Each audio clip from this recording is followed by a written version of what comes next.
তখন তোমার স্বপ্নের কথা মনে পড়বে।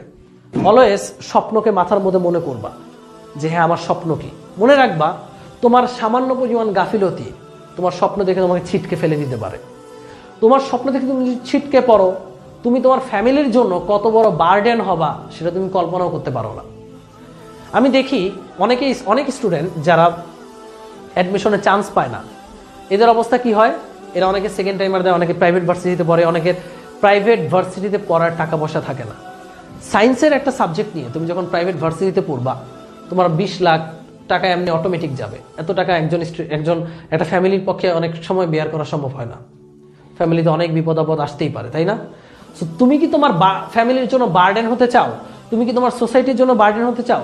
নাকি উল্টা এই 20 লাখ টাকা স্টুডেন্ট থাকা অবস্থায় ইনকাম করে বাবা মার কাছে দিতে চাও যে এই নাও বাবা মা? It all depends on you. You have time. এখনো